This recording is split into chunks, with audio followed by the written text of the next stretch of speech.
my name is Hunter DeJoya, and this is my final video essay for JOUR 304. The title of my narrative essay is Respect or Resistance, Race, Patriotism, and the Media War over Colin Kaepernick. In 2016, Colin Kaepernick sat and then knelt during the national anthem during his NFL games. This began as a quiet protest against police brutality, but quickly escalated and became one of the most controversial moments in modern American sports history. But the protest itself wasn't the only part of the story. It was how the story was told. Sports media outlets, commentators, and political figures transformed Kaepernick's actions into a national debate about patriotism, race, and respect. In doing so, they revealed something deeper about American sports culture, that athletic fields are never just about sports. They are arenas where race and power are constantly negotiated.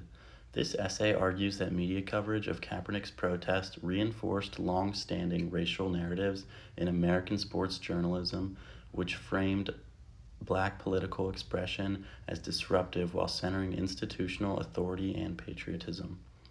This pattern is not new, as sports historian Douglas Hartman argues in Race, Culture, and the Revolt of the Black Athlete.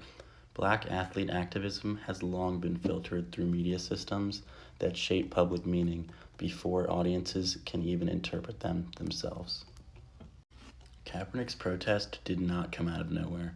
Black athlete activism has a long and contested history in American sports.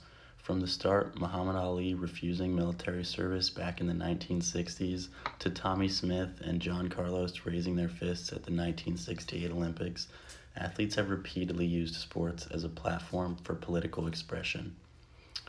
But as Hartman explains, these moments are rarely received neutrally. Instead, they are reframed through cultural anxieties about race, nationalism, and order. Sociologist Harry Edwards, who has studied athlete activism for decades now, argues that mainstream sports media consistently redirects attention away from structural injustices and towards individual controversy, especially when Black athletes challenge authority.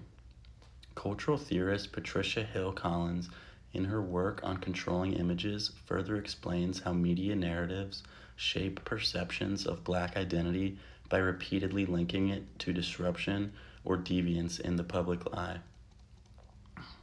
Kaepernick entered that same historical system, but unlike earlier eras, his protest unfolded in the age of 24-hour news cycles and social media amplification, which intensified both the speed and the emotional framing of the coverage. From the beginning, media outlets split into two different sides. Actually, more than two. There were a bunch. Some outlets emphasized police brutality, while some went to racial inequality, and most focused on Kaepernick's stated intentions, while many others almost focused entirely on the national anthem, the flag, and ideas of respect and patriotism.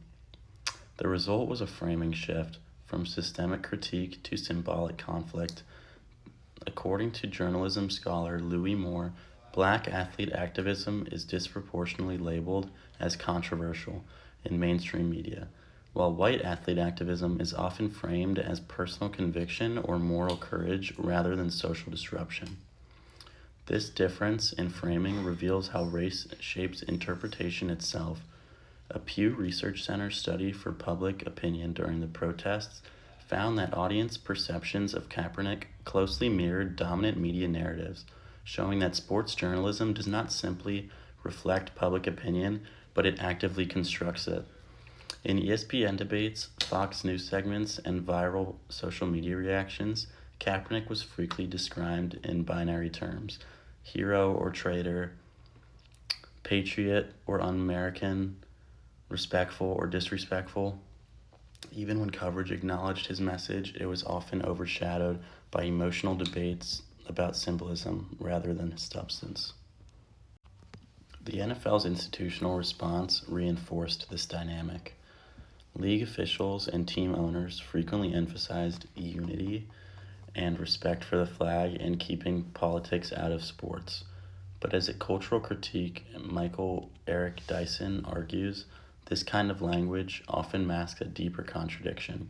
the celebration of black athletic performance alongside the restriction of black political speech. Kaepernick's eventual departure from the NFL intensified this contradiction.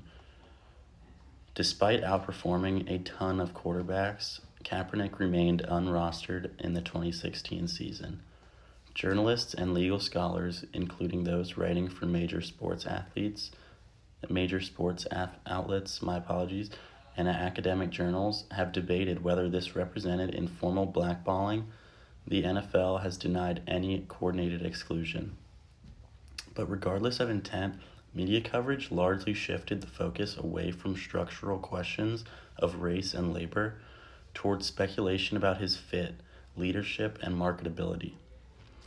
This reflects what Edwards describes as containment of black political expression within sports institutions. Protest is the only acceptable when it does not challenge underlying power structures. Over time, the public eye began to shift a little.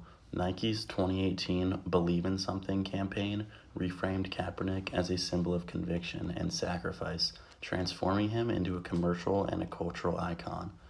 Meanwhile, following the murder of George Floyd in 2020, athlete activism reemerged across the NBA, WNBA, and NFL, this time receiving more institutional support and public sympathy.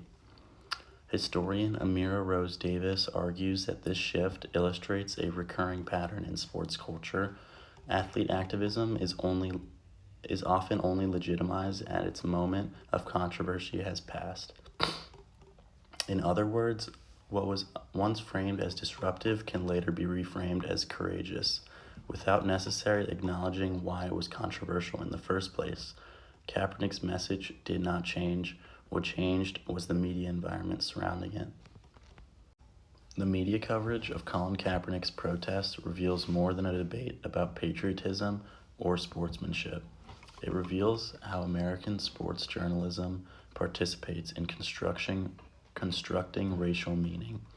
Across historical moments, from Ali to the present, media systems have repeatedly shaped how black athlete activism is understood, often framing it through tension rather than justice. By emphasizing disruption over critique and symbolism over substance, sports media reinforced long-standing narratives about race, authority, and belonging in American culture. Kaepernick's kneeling was not just an act of protest on the field, it was also a challenge to the media systems that decide how protest is seen, and ultimately the question is not whether sports and politics mix, it is who gets to define the story when they do.